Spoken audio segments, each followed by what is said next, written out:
All right, we're live. Welcome to Racing Roots with Hamm. And tonight's guest, I got Nick Terry from MRO. So how you doing tonight, Nick? I'm doing pretty good. Man, it's great to see you. I guess it's been about a year and a half, 2 years since I've seen you. I believe it has been. That sounds about right. Yeah. I guess I got my computer volume on over there probably. Is it not? Okay, that's fine. It's all good. I'm trying. Sorry, it's fine, man. We got Phil Cavalli over here as well. And so what have you been up to there, Nick? Have you been going to the track at all? I have not been this year. It's been a lot of different. It's been a different year for us for sure. So we've been doing things differently than we typically do at MRO this year. Yeah, I'm sure. It's been like, and you know, I got out. Well, I say I got out. I quit like I was in prison Snuck or something. out, yeah. Yes, or something like that. But it was like whenever I left my job in racing to go kind of stay home, take care of my parents a little bit more and do some radio stuff and that kind of thing. And then it's like the COVID thing came along and it's like, I'm thinking, what would it be like? That's something I never went through in my 25 years in NASCAR. Never experienced anything like that. The biggest shock or trauma was whenever, 9/11 in 2001. So, or I believe it was. Yeah, I think it was a2000. big shock or big change to everybody, right? I mean, it was a big curveball for everybody. Yeah. But I think, it's amazing that NASCAR got all the races in. Yeah, it is. That's pretty incredible. They worked really hard to pull that off. Yeah, they did good doing the multiple races during the week. Yeah. Because that's something I never would have thought that I would see again. You know, I mean, I know they did some of that back in the day, but with the sponsors and as busy as NASCAR had gotten, I just never thought that would ever come back. Yeah, and the team guys worked really hard in that stretch of multiple races in 1 week. Yeah, I remember hearing stories that the guys were going to be working like 7 days a week, and they also had to use up like vacation days and all that stuff to get through all that. Didn't you always work 7 days a week when you were in racing? I was going to say I used to work. Didn't have vacation. I used to work 8 days a week. Yeah, that's actually. right. Yeah, that's what I always said. I'm like, man, I worked 8 days a week back in my day, or that's right. back in like 94, 95, and those, Phil knows this too. So, but yeah, it's been an interesting year. So tell us about yourself. Tell us how you got your start. Like let's say where you grew up, and then when you first knew about NASCAR, or when you first heard about it and got interested in it. Yeah. So, as a kid, I grew up just outside of Greensboro, southeast Guilford area, and actually, as a kid, the place where I lived, my property backed up to where Jeff Bodine lived, and I used to ride dirt bikes around with his son Barry all the time. They had a really nice, place to do that. Okay. And so I hung out with them a lot. I didn't know anything about racing. Or even who he was or what he did. It just happened to be that Barry and I rode dirt bikes together. And that was really kind of the first time I'd heard about NASCAR. Never paid it much attention, but there where I went to high school with Shane Meal. Okay. And he went and ran his first late model race at Caraway Speedway and invited some of us to come watch. And I went and watched. And that was the first time I'd ever been to a race. Okay. And I thought, wow, this is really cool. Out at Caraway, I believe Phil was out there. Was that where you were last week? The week before. Week before, out at Caraway. North-South shootout. Yeah. Great little track. Yeah. I don't live too far from there now, actually. And so let's see, Shane. Barry Bodine, right? Yeah. He was. He had a shop here, or he was renting a shop out in Statesville at one time. Not too far from here, actually. I haven't talked to him in a long time, since we were kids. Yeah. He ran a couple of bush races. He back did, in the yeah. 90s, Yeah. very good. Yeah, that's right. So did and then whenever Phil went to the race, it was who was it that won the race there? Phil, Max. Oh, the North-South McLaughlin. shootout. Yeah, the modified rags race. Max McLaughlin. Yep. So I had a picture from Mike McLaughlin whenever he was racing in 2001. We were at Phoenix, and I'm standing there doing it for the national anthem, or whatever, and he was kneeled down putting on his the little protective thing that goes on the heel of his shoe, and so I got a picture of that right there. So I guess one of these days we'll get him in here. Yeah, Max and Mike. I'm working on that. Yeah. There you go. You have to settle for me. Yeah, no, I was going to say, but for tonight, we got Nick Terry, man. It's exciting because it's been a while since I saw you, and I assume you're still going into Roush Yates engines. So we're actually doing our study and stuff on Zoom online. Yeah, just keeping the traffic down in the shop there. So, yeah, we're doing it online, much like a lot of the other things that we're doing. We're doing a lot of that online. Okay. See, I would be just totally lost with the way things are right now because I just can't get used to the fact that they're doing everything is now Zoom and social distancing and wearing masks and all that kind of stuff in the race shops. Yeah. It's just kind of strange because I did it for so long. But we're going to do a little shout outs here to Rachel. What's up, Rachel? And Dickie Dennis up. Do you remember the fence climber up in 2014 in Richmond? The guy that climbed up on top of the fence. I do. Well, he tunes in here. So nice. He's watching us right now. Awesome. Dickie Dennis, he's a pretty funny guy. Paul Rodriguez is down in Port St. Lucie in Florida. All right, so go back to your story. What got you?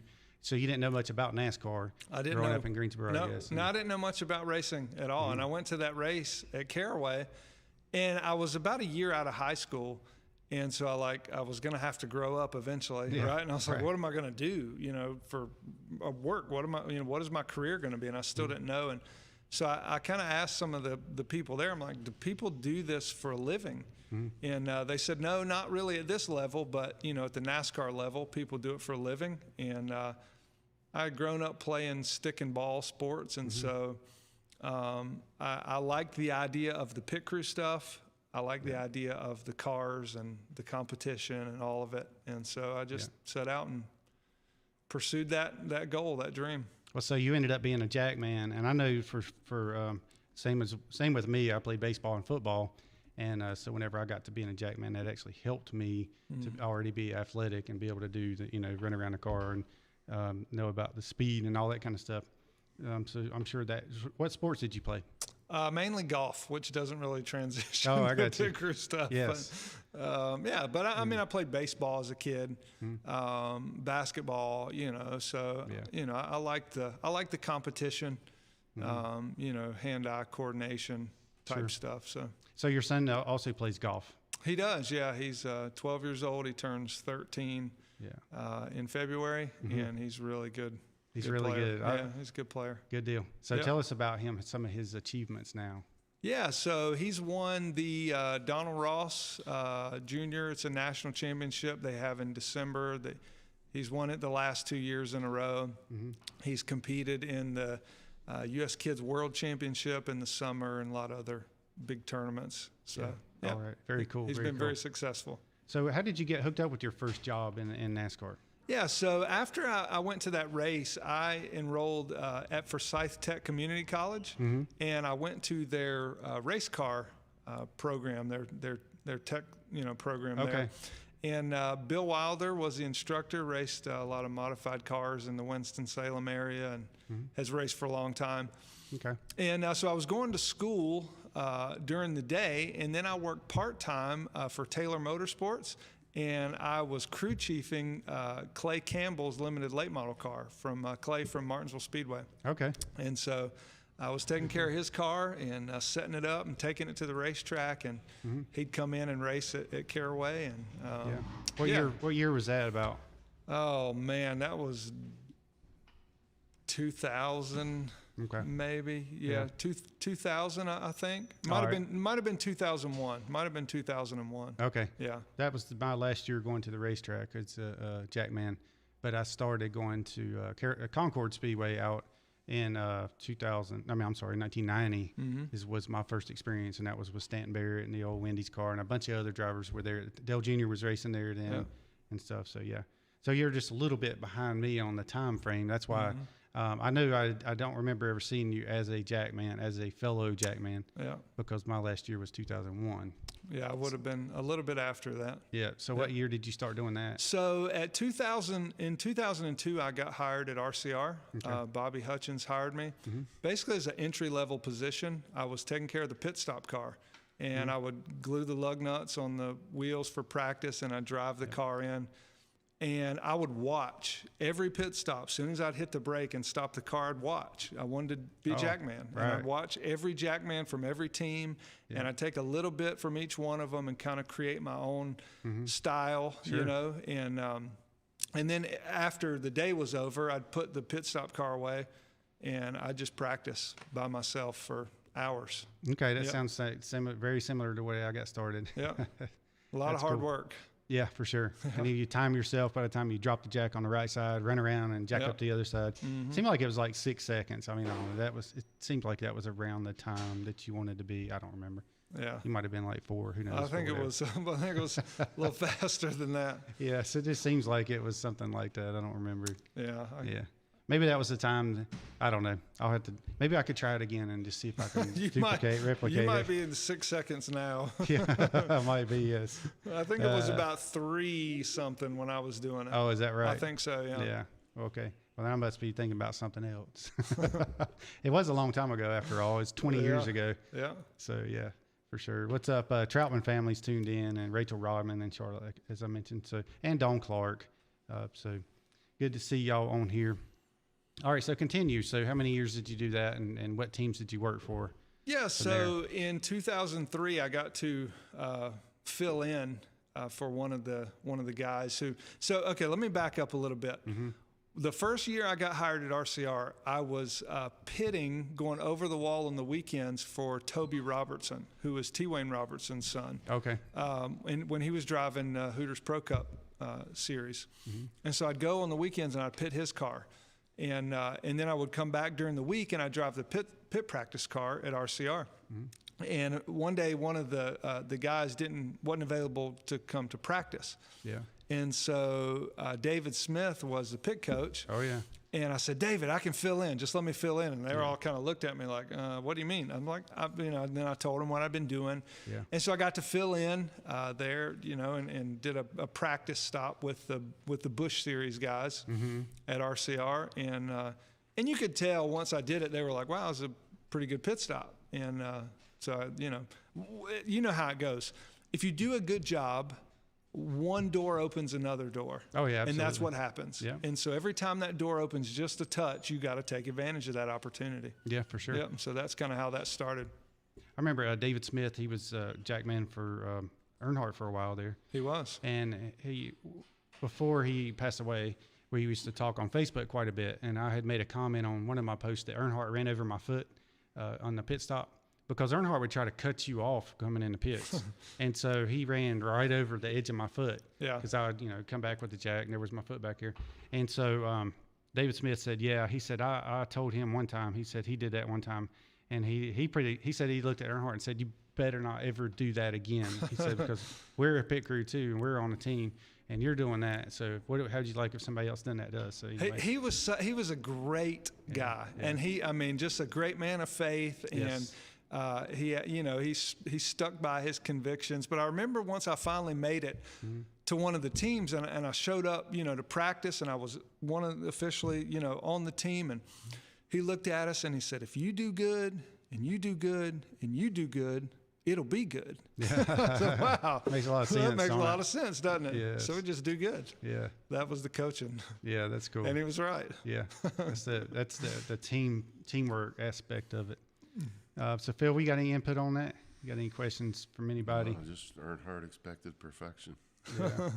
So Paul Rodriguez down in Port St. Lucie says our campsite is pretty close to the MRO stage where they had music at Pocono Raceway. It was just inside Gate 4. So I don't know if that was this year, because you pretty much didn't go to the racetrack much this year, right? Not this year. No. Okay. Yeah. No. So we, Billy, who I work with, went to a lot of the races this year, and he sat up in the suite and was just there, mainly just, in case of accident or somebody gets hurt or something like that. So yeah. Okay. yeah, but we weren't in the garage doing the things that we typically do. Yeah. Okay. Yeah. So Rachel says it's great to meet another Jackman. Yeah. There you go. So what was your let's just say, all right, so you got to continue your story. Tell me about yourself and how you got in and who'd you work. So was that your last year's working with RCR? Or? No, I worked at RCR through the 2011 season. Oh, okay. Yeah. So it was 2004. I was full-time Jackman on one of the Busch teams, I believe I was pitting that year for Ron Hornaday when he drove the 2-car, the AC Delco car. Okay. And in 2004, Harvick and Ricky Rudd got into an incident at Richmond, and there was quite the altercation there on pit road. Yeah. And Mike Sears, who was Harvick's Jackman, he ended up on Ricky Rudd's hood, and he got suspended the next week for that. Yeah. And so that's when I got to fill in the following week in New Hampshire. I was right there. I got some great. Phil was getting all the incredible. Phil was filling in too, taking pictures of that incident, right, Phil? I wish I'd have known that. I got some of that. That was 2003, I think. Actually, it was. Oh, okay. Yeah, I think it was 2003. I wasn't at the Richmond race, but I just got to fill in the next week. That was my first Cup race in New Hampshire the following week. Okay. Yeah. So Hornaday, I was Jackman for him, and he drove for us in 2001. So I thought that was something we had in common there. Mm-hmm. He was a good driver. He was good. Yeah, he was a wheel man for sure. Yes. All right, so go ahead. Yeah, we got a question. Rachel wants to know, does Nick have any favorite memories of Richard Childress when you worked with him? Behind the scenes, so to say. Richard's quite a card. He is. He's a good man. He really cares a lot about people. And so, I don't know if there's one specific memory, but just being there. I mean, I worked there for 10 years, and I never really had desire to go work anywhere else. I was just happy there and content. I would ask, you were there when the grandsons were smaller, before they probably started driving. So was there anything you saw them, being grandsons, promiscuous around the shop, something funny that Richard knew? No, none of that. I have a picture in my. That's a good question there. I have a picture in my office from the 2007 Daytona 500 win when I was on Harvick's team. Oh yeah, cool. And both Austin and Ty were in victory lane. Yeah. And they looked so young in the picture. Sure. And it's hard to believe that they looked that young and that it was that long ago. Yeah. Or that I'm getting that old. Is Ty still racing? He finished the year out at Germain, Okay. and I haven't heard for sure if there's anything, what's in the works yet or not for him. Right. So that 13 car.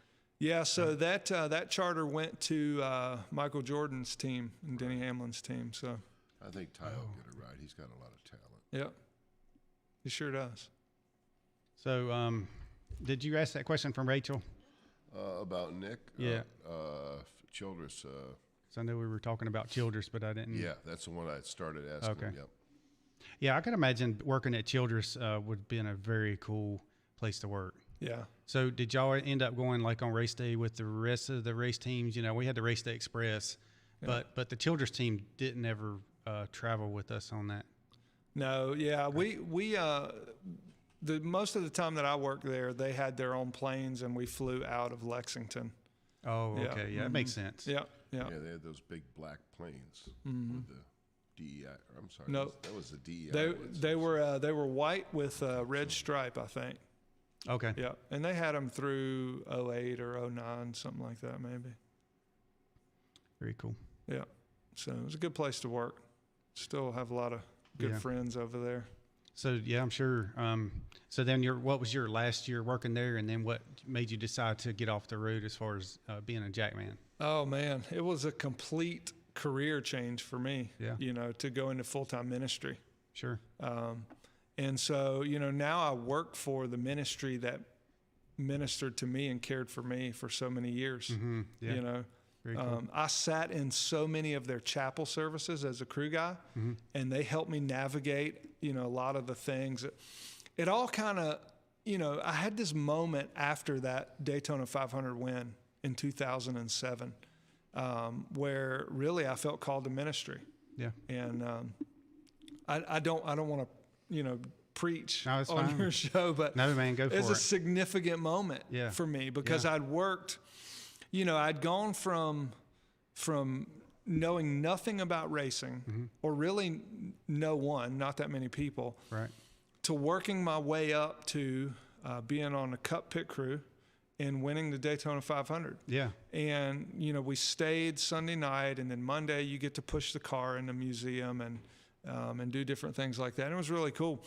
And, I had this moment Monday flying back home that, even winning that race, it doesn't bring you contentment, right? Yep. Because, the next race of that year was Fontana. You got to go home and work till midnight the Monday after to get the next car ready. Oh yeah, absolutely. And and the purpose of life is not found in winning races. And so here I was realizing this, after winning one of the biggest races in the world, and life goes on. And so really, I was already a Christian at the time. So, I'd already, knew a lot of that, but I was getting to experience some of that. Yeah. And racing is fun. What's so fun about it is the challenge to keep up, to get better, to beat other people. It's fun to do that, right? That's the competitiveness. It's so much fun to keep trying to do that. Yeah. But I think a lot of times what happens is people find their purpose in that, or, that's going to bring happiness and contentment. And, even winning that race, you win the Daytona 500 and it's like, well, all right. Let's try to win the next one. What's next? But it's It's just a car race, Yeah. And I hate to say it like that, but that's what it is. That's right. Yeah. Go ahead, Phil. Don Clark tuned in, wants to know, Hey, how Don. did MRO start? Yeah, so it started 30 some years ago by Max Helton. And it was started by Darrell Waltrip and his wife, Stevie, Lake Speed, and Risa Speed, and Phil and Marsha Parsons. They all got together and said, hey, we want a church service here at the track on Sunday. And we want a real pastor to come in. So they went out and they hired a pastor to come in and travel with them. And so as they were looking, they found Max Helton, and so he started the ministry, Motor Racing Outreach, and he began to travel with NASCAR, and he would, he basically lived life with them, all the time, which is pretty much what we do, still now. It's like a traveling circus, basically. I remember him coming into at Sabco when I worked over there about 1995 down in Charlotte, and we had a Bible study then. So when I got my job in NASCAR, I was like, wow, this is pretty cool. We actually have a Bible study. We'd have a girl come in and cut our hair, that type of things. Because we work so many hours, it's like, if you want to go to church, you need to do it at work, I guess, in a way. But no, that was a great thing. Very good to keep Christians in a NASCAR. Yeah. So that's how it started, and it's been going for over 30 years now. Yeah, Dawn adds to that. I remember Max and Miss Jackie with the kids. Yeah, Ron and Jackie Pegram. Yeah. Great people. They are great folks. I love Miss Jackie to death. Yeah, and then Rachel had asked that question. Does that say Phil? Which one's that? It's right above the Dawn's How Did MRO Start?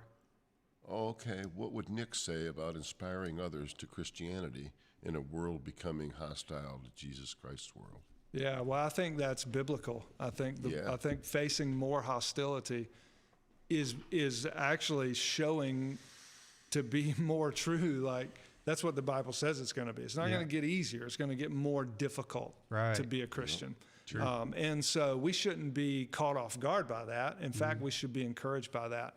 And it's so tough in today's world because, I have opinions about things that are happening in the world too, right? Right. And it's so easy to get caught up in that. But, it's definitely, we definitely have to, remind ourselves daily, like, hey, if Jesus' kingdom was not here, my kingdom can't be here either. I have to focus on his kingdom and not my own.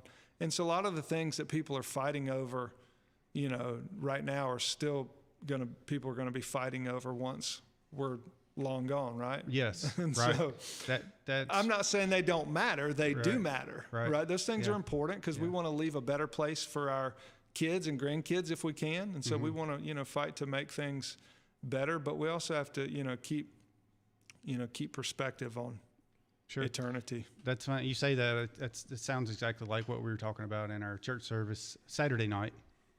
when I was at church, we were talking about that exact thing. Dickie Dennis says, does Chaplain Nick have a hilarious moment that sticks out more than most during his NASCAR career? Oh, I got a bunch. Yeah, I'm sure. on the pit crew side or the chaplaincy side? I tell you, on the pit crew side, I remember I was pitting for Clint Boyer one year at Dover, and I got the jack stuck under the car, and he drove it around the. Oh, yes. Okay. I'll tell you, being on the happens. pit crew, it can be very humbling. You know, Right, yeah. you can go from the top to the bottom that fast. Yeah, for sure. I know. I know I've told this story. I'm going to make it short, but in 1996 at North Wilkesboro with Kyle, and I come around the left side of the car, and I threw the jack down, and it wouldn't go under the car because I didn't cut the stop off. Yeah. So from then on, I always cut that stop. Yeah. And that was probably my biggest thing. Never dropped the jack though. I never had the car drop. I was extremely. I didn't let go of the jack handle, but I was extremely paranoid about ever having that jack drop. Yeah. You know, that would have been like the worst thing ever. Cut somebody's fingers off or whatever. You know what I'm saying? Yeah, and I mean that's probably the most embarrassing or humbling thing is. Sure. It's hard because you're trying to change tires and put gas in a car in about 12 seconds on TV for all the world to see. Yes. It's not yes. that easy. No, it's right? It's not that easy. It's definitely not. And things Yeah. do So happen. along the lines of that question, is there anything funny on the chaplain side that you could share? Man, I don't know. There's been so many. I've been with MRO. This would been my 9th season, and it's just a crazy schedule. And Sure. yeah, I don't know if there's one specific thing. I'm always, we give the invocations at the end of every driver's meeting. So I'm always like, focused, make sure I do a good job there and stuff like that. But yeah, I mean, nothing really that, For sure. that comes to mind. But I'm sure you're around a lot of the drivers, and I'm sure that they do they probably try to, do things with you or joke around with you, or they try to make. All right, so a lot of drivers, crew members, stuff tend to like cuss a lot. I mean, let's just put it out there. And No, I'm sure, come on. but I'm sure whenever you come around, they're like, "Oh, y'all be quiet. The preacher's here or The something." preacher's here. Yeah. So I'm sure you get some of that.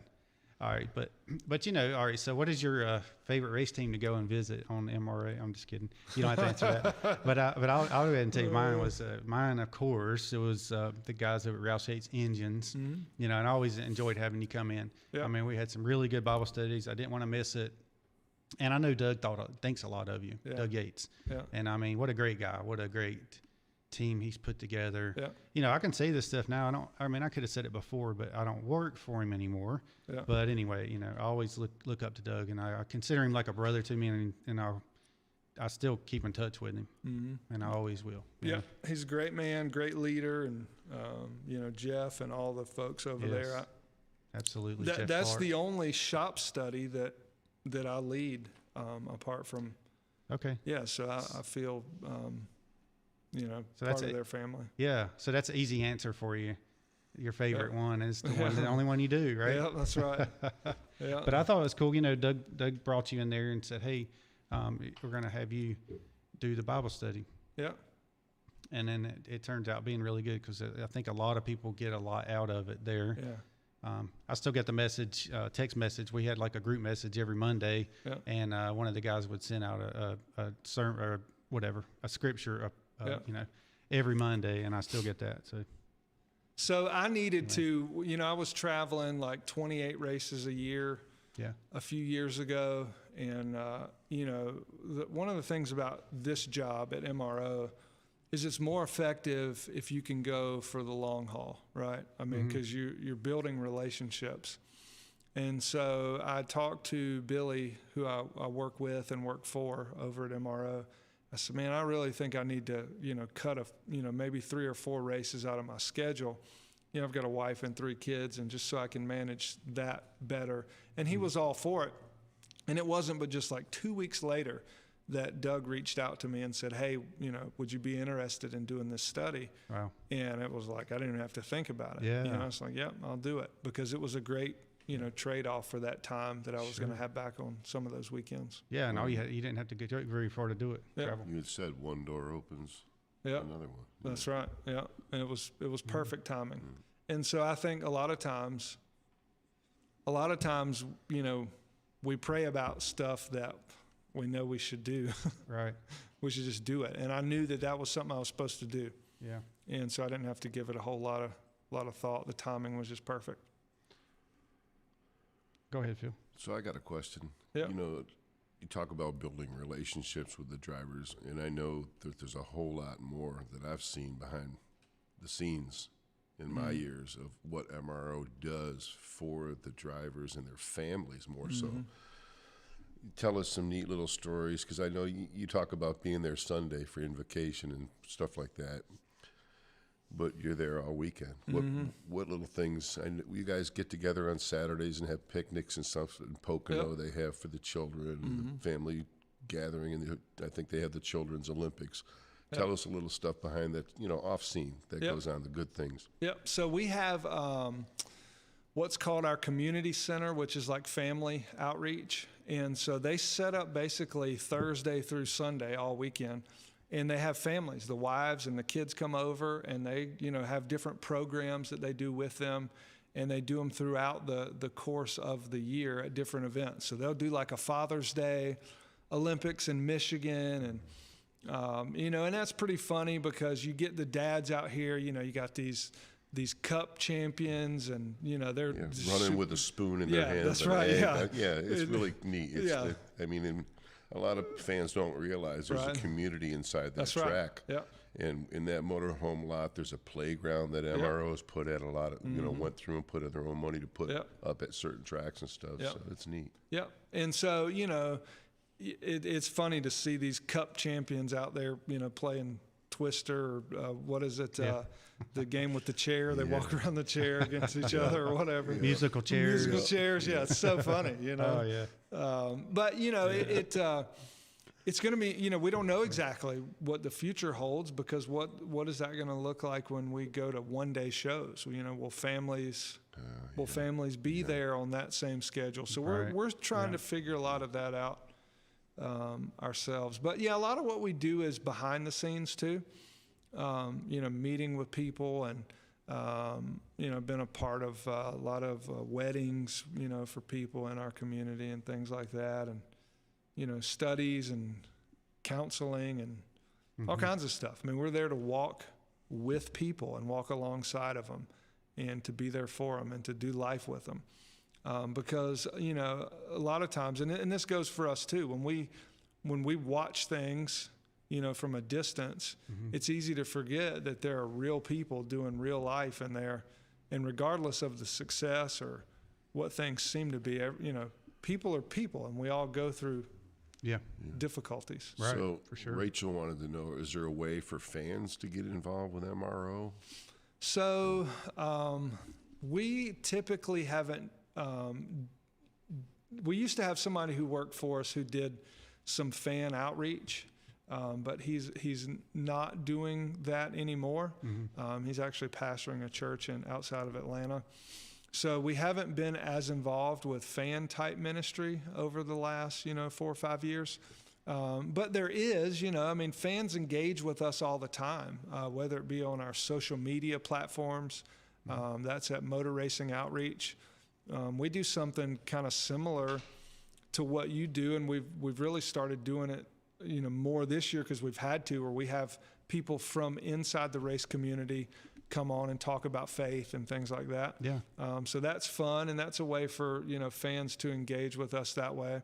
And if fans are ever inside the racetrack, you know, they're more than welcome to attend our chapel services. And so a lot of times we have fans attend our chapel services. Now, those chapel services are designed, or they're intended for people within that traveling community. But, you know, sometimes people just find themselves there. They've got the right credentials or whatever, and they just, you know, they sit in, they join in. So that does happen from time to time. Sure. And I'm sure you get people that find their faith kind of like you did. I mean, that decide that they have a calling. You know, have you seen much of that with people like on a pit crew or that work in NASCAR, and they decided that they want to join the team at MRO? Well, not to join the team at MRO, but just a lot of people growing in their faith, and we get to be a part of that. Yeah. You know, we had a, last summer when we were in Daytona, we had a baptism that Saturday morning out at the beach, and that was really cool. Yeah. So, yeah. Sounds like it. Yeah. Do they have any way to support MRO or? Yeah, so typically we're, supported. We're a nonprofit. We're not a church. We're a parachurch organization, a nonprofit, and we're supported by, all kinds of folks. There are fans who invest in our ministry because they believe in ministry being present for the NASCAR community. Yeah. We're also supported by a lot of people from within our sport, who support our ministry because they race 38 weekends a year, and it's like their church. Yeah, I'm sure. Yeah. I'm sure a lot of the drivers. But I will say, I have met some great people who are fans through social media and through the racetrack. Sure. And a few people come to mind in some really significant, moments with fans like that. Yeah. Yeah. Well, give them a shout out if you want, or if you'd rather tell us how we can find MRO and find your profile and or whatever you wanted to and if somebody wants to give money, how can they do that? Yeah, they could just go to our website. It's motorracingoutreach.com, or on any of our social accounts. Twitter is @followMRO.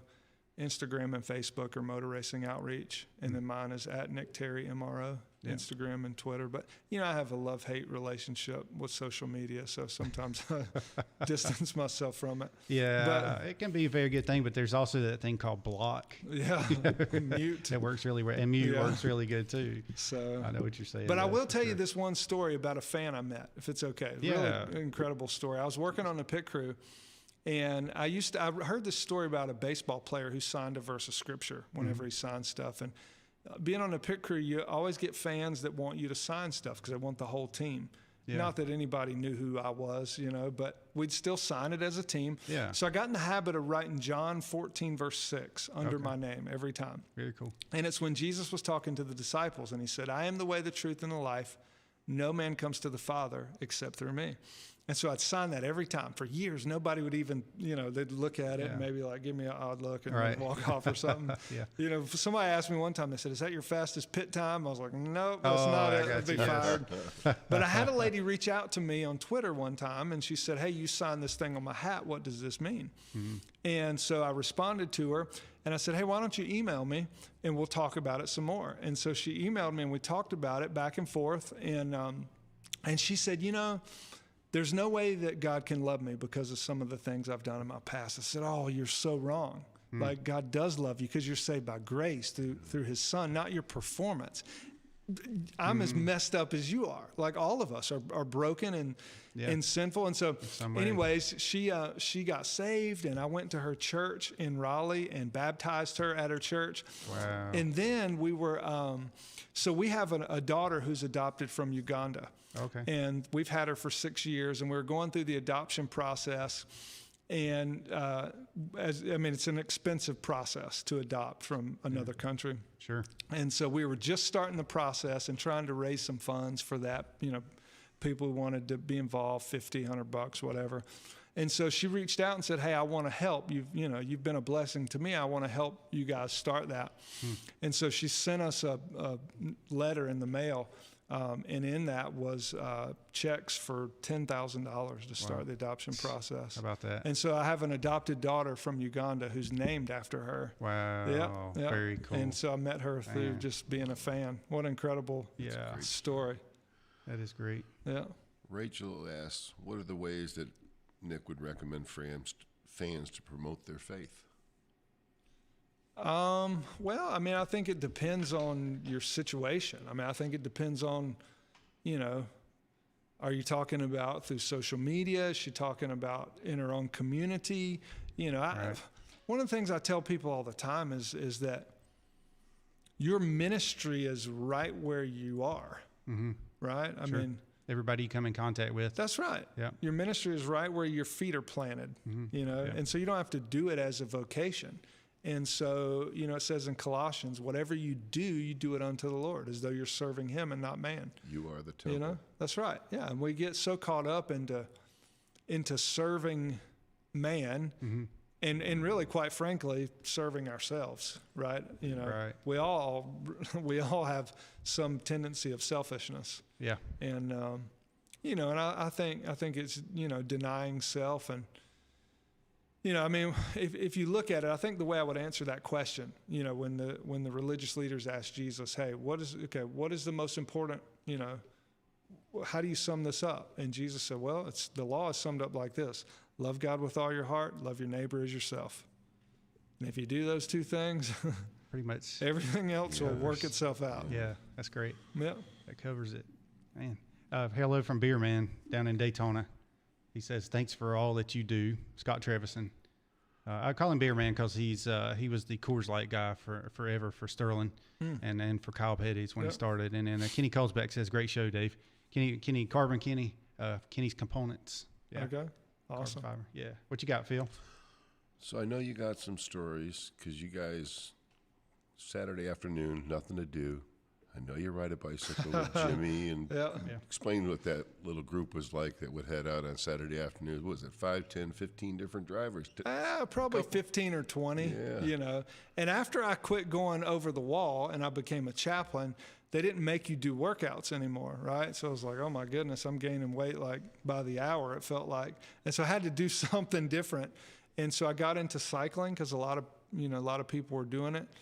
And one thing I'll tell you about NASCAR drivers in cycling, they don't always give you an honest dialogue about the pace of the ride and how fast it's going to be. Because I would always ask, I'd say, hey, I'd love to go out with you guys, but how fast are you going to ride? Because I can't ride that fast. And I always say, oh, it'll be an easy one. As soon as you pull out of the track, it's hammer down, Because race guys, they like to do what? They like to beat. They like to beat the other guy. Yes. So we were in Richmond one Saturday morning, and I went out riding with there was probably 20 of us. Yeah. And I was just not in as good a shape as they were. And so we were riding, and they were actually, I didn't know this prior to, but Lava Magazine, which is a triathlete magazine, was doing a piece on Jimmy Johnson. Oh, okay. And so they were shooting, they were taking pictures out of the back of the Tahoe that was kind of pacing us from the front. Mm-hmm. And I just ran out of gas, and I couldn't keep up anymore. And Jimmy Johnson dropped back and literally put his hand on my back and was like pushing me up the hill. Yeah. Wow. And he ain't heavy. He's my brother. Yeah, that's right. Yeah. He's that kind of guy. That's great. Yeah. Gosh, Who were some of the drivers that would go out and do that? I know Jimmy and Dale. Dale got into riding a little bit there for a while. The whole Hendrick gang did it. Yep. Yep. Josh Wise rode a lot. Mm-hmm. Landon Castle rode a lot. Jamie McMurray, he rode a lot. Yeah. Bunch of crew guys. Landon Castle, he's a physical beast. People don't realize. He's incredible. Yeah, he is. Yep. So is Josh. Last time I saw Jimmy was we went on a benefit golf tournament in Pennsylvania, and I flew up with him and Casey. Not Casey, my goodness. Anyway, I flew up with him and some other people, and we went up and played golf tournament for Blaze Alexander. It was for Make-A-Wish Foundation. And so we had a big thing up there. So anyway, that's the last time I saw Jimmy. That was like 2001, I believe. Mm-hmm. And I remember whenever we were kind of saying bye, I was like, well, I'll see you sometime. I don't know. I ain't seen him since. So anyway, yeah. But he was always very nice. Yeah. Him and his brother Jarrett, we went to different parties with Blaze Alexander and hung out and stuff. But yeah. What you got over there, Phil? Rachel says that's a great story about Jimmy. And about great points about promoting Christianity. Yeah, I don't see any other new questions. And he says right on. So, so you've been with MRO how long now? 9 years. 9 years. Okay. Yep. And so what do you see? Well, I don't guess I should ask your direction, but I mean, you can ask. I just may not answer. I know, right? I mean, I'm sure you love what you're doing. I do love what I'm doing. It's just, I know with the way things are changing in NASCAR. But anyway, so we could go back to the Who was your, let's see, your favorite driver when you first started in NASCAR? Let's say, and that goes back to your early days. Like, let's say whenever you first started watching NASCAR and first started hearing about it, who would you say your favorite driver was? Like mine was like Cale Yarborough and David Pearson back in the 70s. Yeah. So, I really didn't watch it a whole lot until I started working in the sport. Yeah. So I didn't have a whole lot of time to watch it. Before I got into working in the sport, I liked Tony Stewart. Yeah. He was probably the guy that I really pulled for a lot. All right. Yeah. What was your favorite that you actually worked for? I enjoyed working for Kevin Harvick. Okay. Yeah, I wouldn't say that I had one favorite over the other, but man, he was driven to win. Okay. He was very, I don't know how you intense. put it. Very intense. Yeah, very serious about driving and wanting to win. I mean, these. So I talk to a lot of the guys now. They're like, "Yeah, Harvick doesn't say anything on the radio." Yeah. I'm like, "What?" Oh, okay. He got it good. Yeah. Well, he's probably got it dialed in now. Where he was pretty hard on us. Yeah. Yeah, and I appreciated that. I didn't mind that at all. Well, he's got Rodney Childress there too. So man, he's incredible, isn't he? Rodney. Yeah. He's incredible. Now He does a great Kevin's job. the old veteran now. Yeah. Right. Got kids and calm and cool maybe now. The closer, yeah. I think my favorite was Sterling Marlin was probably my favorite. I mean, I say probably. I mean, Kyle was cool too, but Kyle would get really excited and just But Sterling was always calm and collected, and if he had something, he'd say that Dumbo or something. He wouldn't go crazy on the radio. Yeah. Well, we need to have like a bell in here or something. The first time anybody says Sterling Marlin, That's we right. say in honor of the beer man. That's right. Do you have a Sterling Marlin story you can share with us? So I do actually. My dad is an airline pilot, and he used to fly for Sterling. He used to fly him around when I was a kid. Oh, how about that? And he'd come to the house, and so he and my dad were good friends. And I really didn't know anything about racing at that point, or even who he was or what he did. But Could you understand him when he talked back then? No, I don't think so. Yeah, I think that was it. Yeah, that was about it. I know he told me he had me a book. It sounded like he's saying book. Yeah. And he's like, and then the next race, I'm Darlington or something. I said, hey, did you bring that book or whatever? And he's like, hey, I brought you that book. But what it turned out being was one of these little Civil War bullets. See, there I go talking like that. Bullets. And it was a bullet. And I'm like, oh, a bullet. I thought you were saying you had a book for me. And he gave me a little Civil War soldier little thing because he likes all that stuff, collecting those things. What does Rachel say? In what ways has Nick seen drivers and teammates demonstrate their faith? I think of Joey's team coming together for prayer every week. I think it depends. Eric Almirola, we baptized him at Lake Norman just last year, just over a year ago, the week of Martinsville Fall Race. Corey LaJoy, he was part of the baptism at Daytona Beach that same year. And so I think that's a great, public declaration of faith. Yeah. And if you go back and look on, some Eric and Corey's social media accounts, if you, backtrack them, you'll see some of that. But there's also a lot of, believers in our sport, drivers who maybe aren't as outspoken, in the public eye. I see that So a lot. You got Chase Briscoe at Darlington getting out and taking a knee immediately. You got Johnny Sauter. I get chills. Johnny Sauter wins a race. The first thing he does is thank the Mother Mary. There's certain, in fans tonight may not know, but they have the chapel service right after the drivers' meeting under the same tent. That's right.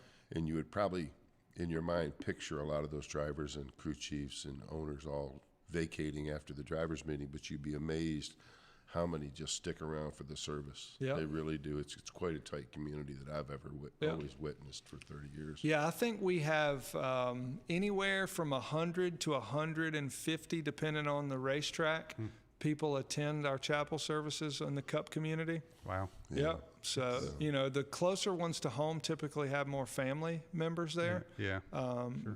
Sure.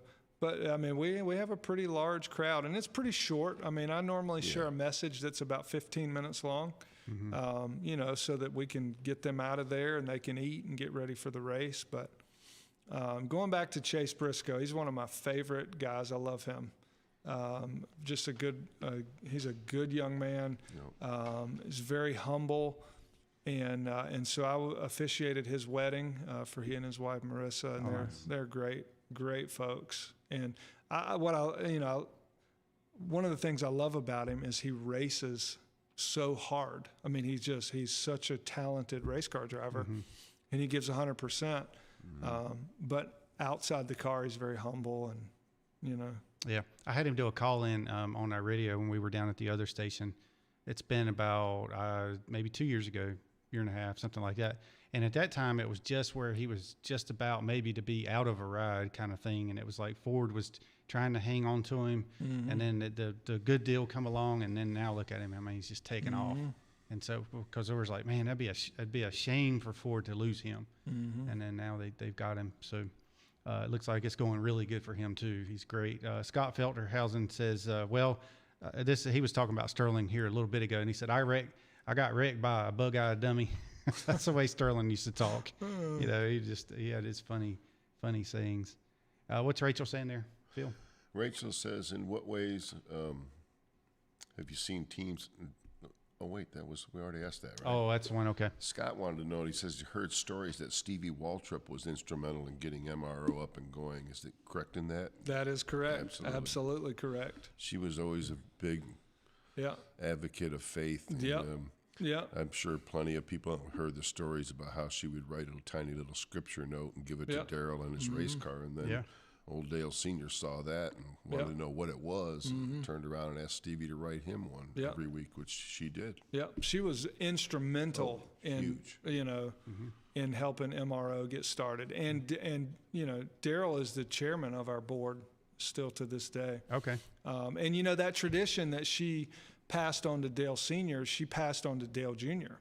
And so she wasn't coming to the racetrack, you know, anymore. Yeah. And so she would text us the verses on race day. We would write them out ourselves, and we would take them. To Dale Jr. and you know, we'd give them to his interior guy, or sometimes we'd give them directly to him. Yeah. And he would always read them every time. It wasn't like, hey, you just hand them. He would always read them, and then he'd normally stick them up on the roof. And I had this, you know, one year I was sitting there writing out the verse for him for the Daytona 500. And I just like, man, I want to just take a picture of this. I don't know why I felt just nudged to take a picture. I took a picture of it, and it was when he ended up winning the race in 2014, I think it was. Did he win in 2014? Somewhere around there, whatever that race was. Yeah. But it was the year he got on Twitter, because I took that picture and I put it in a frame. And I had a few of them framed from when I took the picture, and I took it to him next week at Phoenix. Yeah. And I gave it to him in the coach lot. He was like, oh, man, it's sweet. Oh, that's cool. Yeah, and he took a picture of it and put it on Twitter, and I gave one to Daryl and Stevie, and I have a copy that sits on my desk of that verse. Oh, yeah, man, very cool. Yeah. So where is your desk at? At home, and I have just an office, a workspace. Oh, okay. Yeah, and so the MRO offices are at the Speedway in Charlotte. Okay. On the 4th floor, and so sometimes I'll go there and work, you know, from there. But mostly I'm working. I'm either working from home or I'm with people. You know, so I'm not that productive at the office, because I'm either, you know, studying or I'm either with people. And which has been challenging, you know, this year. Yeah. Because we don't want to be the ones who make somebody else sick, right? And slow down, you know, the sport, you know, needing to do what it needs to do. Sure. Yeah, I'm sure you're probably hating not being able to go into the race shops and see the guys, at least over at Roush Yates, and see them guys over there like Richard Yates, and Doug Yates, and those. Which I understand, because I'm kind of hating it too, because I miss those. I miss seeing them. I mean, fortunately, I was able to see Jeff Clark. You know, I had him in here a few weeks ago. Yeah. and it was great to see him. So next time I have to get Doug in here, There you go. get him up here now that the season's over. Yeah. He's got all this free time now. All this free time. That's right. I know, man. People. Jeff actually mentioned he's going to try to get Chase Briscoe in here. Oh yeah, Yeah. that's right. Yeah, Chase. I'm sure he would do it. I still have his phone number from when I got him to call in, but Yeah. yeah, getting him in, we'll see.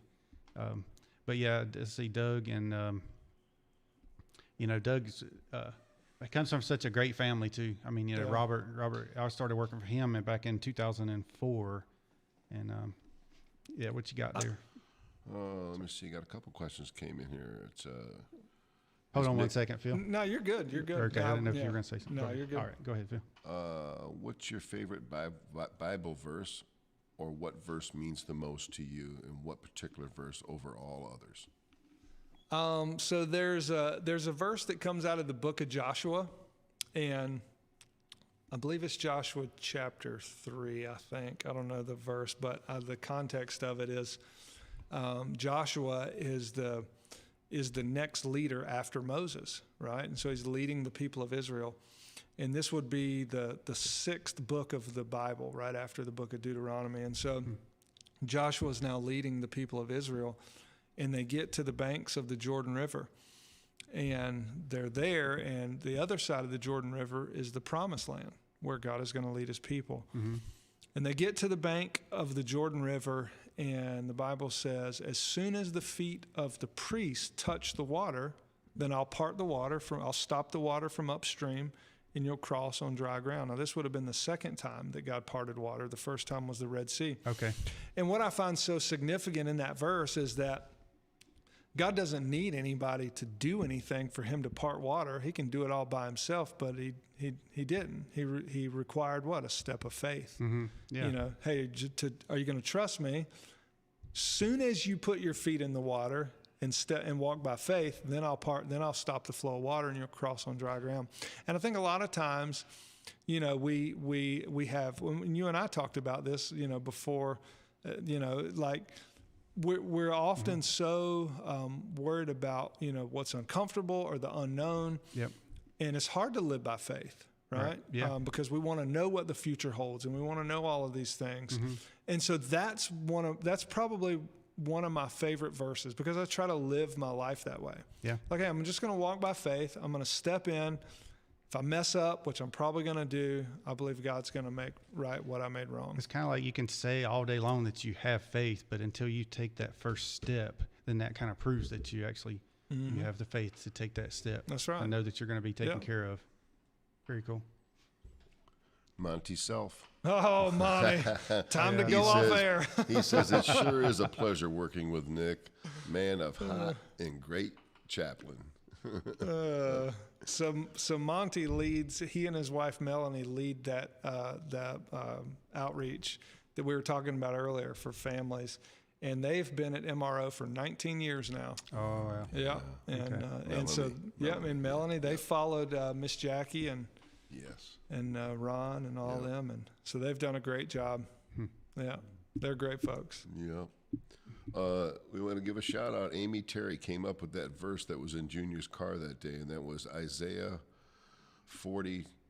40:20-31. Yeah, That's Nick's wife. That's Just my a wife, gift yep. on the desk. Okay. Very cool. Hey, Amy. I don't think I met her yet, but no, that's cool.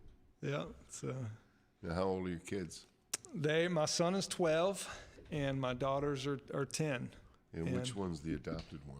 Daughter. Yep, daughter. Yep, How yep. old is she? She's 10. Yeah. that's We've had her for 6 years now. All right. Yeah, she's an easy kid. She's a good kid. Yeah. So we're very fortunate to have her. Do they follow racing at all, or have No. a race driver they like? They could care less. No, the girls don't. Sam likes it. He likes Harvick because that's who I worked for most of Sure. my time. So he still likes Harvick, and he's like, well, why is he winning all these races now? Well, when you weren't with him, he didn't win as many. gosh. Trust me, I know all about that. That's Rodney Childress is the man. Yeah, there you go. Well, kind of a heartbreaker for them this year to win 9 Yep. races. Oh, and yeah. Boy, and then Yeah, I know. I was going to mention that next. It's crazy how, if they went back to the old point system, though, I'm pretty sure he would have been the champion. I don't know about the last race, but going into the last race, I saw somebody had posted that on Twitter. Yeah. That Harvick would have been had a pretty big lead in the points. So Yeah. there's always that woulda, coulda, shoulda. So you're not going to ask me that, are you? If I like the old point system? Oh well, I mean, It really I doesn't didn't matter. scratch through that question, didn't I? About what changes would you make in NASCAR? We'll ask for a prayer instead. Yeah. I have asked that question several times, or me or Phil would ask that question, and then sometimes it gets kind of heated. And, I bet. And then I just have to say, okay, well, fair enough. Let's move on. Move on to the next thing. So. And meanwhile, we'd like to thank Jersey Cape Yachts. That's right, Jersey Cape Yachts, man. Thanks to our sponsors. Monty Self says she's much prettier than Nick. I'm sure. Yes. Yep, I'd have to agree with that. Well, speaking of sponsors, if you'd like to sponsor this show, Yeah. get in touch with me. DHammiam.com. That's where you can find me. There you Yes, go. and There you good go. links to all my social medias and stuff, so you can find me on there. And don't forget to hit that thumbs up.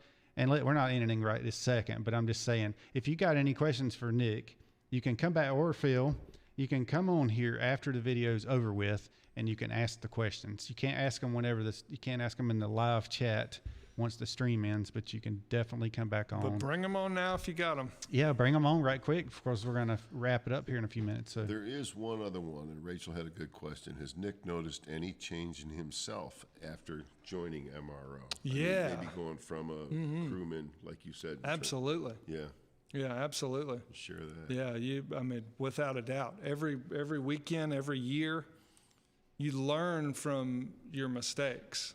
You learn from, and so the thing about doing pit stops is you get back on Monday, and what do? You break down film and everything.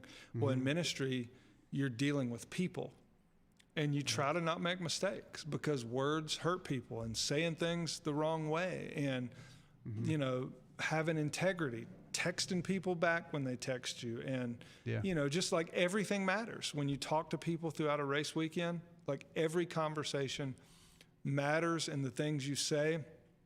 And I think the thing that, we should all learn from, but that I've learned from especially, are, things you say you wish you wouldn't have said, or said a different way.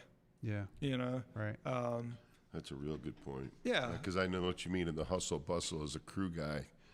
You're probably, hey, how you doing? Good. Hey, how you doing? Good.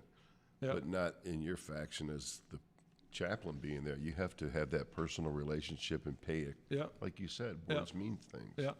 Yeah. And it's easy to damage relationships, right? And everybody knows that, or should know that. It's easy to damage relationships. And so the key is being a good listener, and that's part of what we do, is to listen to people and, to be mindful and, to follow up with people. When somebody says, hey, will you pray for my mom? She's having surgery.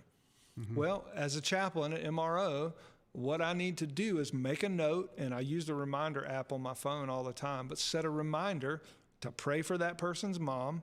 And then next weekend, I go to the racetrack. It's on my agenda to go see that person and say, hey, I prayed for your mom. How's she doing? And people appreciate that kind of stuff. Yeah, absolutely. Yeah. It kind of goes back to the whole thing of treat others as you would want them to treat you, kind of thing. But not just that, but it's just like being, if everybody was like that, I mean, think about how much better the world would be. Right. Yep. One more question from Scott Feldhausen. If Nick hadn't gotten involved in racing industry and had to work a real job, what would you be doing today? It's definitely not a real job. So I will agree with you on that. It's a lot of fun. Well, knowing what I know now, I would be working in ministry somewhere.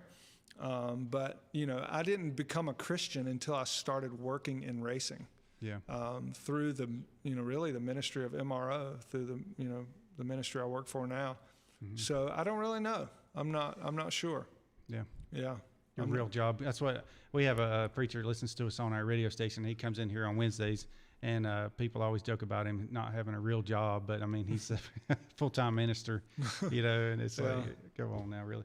So Scott Trevison says 90 days to the Daytona 500. He does this every year. He keeps up with how many days we have until the Daytona 500. Does Nick, MRO, or Phil have plans yet? I bought infield camping 90 tickets. days. So are y'all going? Are you going to Daytona? Or do you know yet? We hope. We're Yes. hoping and praying. Yeah. We do not know yet. Right. Yeah, I mean, we're just waiting to see, Yeah. At what capacity we'll be there. Yeah. Will we have a chaplain there who's sitting in a suite, or will we have a chaplain there who is inside the garage? There's likely not going to be a chapel service or anything like that in Daytona. All right. And because we're not going to gather people together, Yeah, until right. COVID is under control. No telling how long that's going to There's go no telling along. how long that'll be. And so Kenny says agreed. He was talking about the earlier, I think, about the return text message and all that stuff. Hey, Kenny, remember I texted you last week. I hadn't heard back from you yet. I'm just kidding. Kenny's pretty good about that. Yeah. But yeah. All right. So, all right. I thought I had one more thing I was going to say. Oh, Dickie Dennis was asking to end in prayer would be awesome. He said, but that's totally up to you. But I'm perfectly okay with it. We can all use a prayer in our life. I'm uncomfortable with prayer. Yeah. No, I'm just kidding. No, I mean, you're not used to doing that or anything, so, why not? Yeah, I'd be happy to. Yes. Yeah. All right, so whenever y'all are, I guess whenever I'm ready to end the show. You're so the I guess host. it's We're following you. Yeah, I guess we're about an hour and 10 minutes in, so I guess we should go ahead and end it. But I do want to mention I'm in the WAME Randy Marion studio, so check us out on WAMEradio.com, and you can tune in. I'm here on Monday, Tuesday, Thursday, and Friday mornings from 6 to 10. So we have a WAME Radio YouTube channel, and we're live every morning from 6 to 10. And then on Wednesday nights, we have our Piedmont Folkways radio show live on Facebook. And on Thursdays and Fridays, WAME, we're live in the studio. So thank them so much for letting me use this studio and Billy Buck and that kind of stuff. So, and next week's guest, I'm not sure yet. So, but don't forget to hit that subscribe, hit the like and the bell notification. And as I mentioned earlier, ask us questions. Please come back on here and ask questions, because I'm sure you got questions and you may not think of them till afterwards. But R.D. Ford says, night all, have a great week. And then Rachel says, what a way to end the show. And we'll end it with Nick. All right. That's it. That's it, man. All right. Yeah. Yeah. Let me pray for you guys and all your listeners too, as well. So yeah, let's pray. God, thank you so much for the opportunity to be here with Phil and with David. And Lord, I just ask your blessing on them. And God, you be with them. God, thank you for the show, and thank you for all these listeners that have joined in. And God, even though I haven't been able to speak with them directly, but God, I just want to lift them up to you, their families, their homes. God, you would protect them and keep them safe and healthy.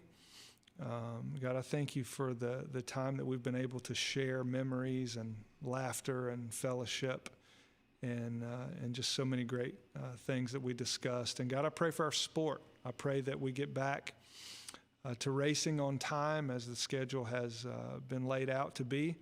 I pray for those in our community and drivers, teams, owners, officials, God, that you would continue to pour out your favor upon our sport. God, that your presence would be with us. And Lord, we would just give you the glory through all of the opportunities that you blessed us with. So, Lord, thank you for the opportunity to share tonight. And God, we give you the thanks for all this time that we've had. In Christ's name, amen. All right. Very good, man. What a great way to end the show. Well, thanks, everybody, for tuning in. And Phil, you got some parting words? Yeah, this weekend there's a race out of Florence Motor Speedway in Florence, South Carolina. They have the modifieds and the late models. It's going to be beautiful weather, so come on out for that. And you're going down there for that? Yes, sir. All right. Is Burt Myers Yes. racing that one? I don't know. I didn't see him on the entry Yeah. list. I'll have Okay. to take a look for that. He's one of my favorite guys. Oh, well, the Myers brothers, that's like Burt. legendary there. So. Oh, yeah. All right. Very cool. All right. Well, thanks, everybody, for tuning in. And we'll see y'all back next Monday evening. Hit us up with some questions here, and I'll get with Nick, and he'll answer them, and Phil as well. So y'all have a great week, and we'll see you next time. Yeah. Good night. That's a wrap.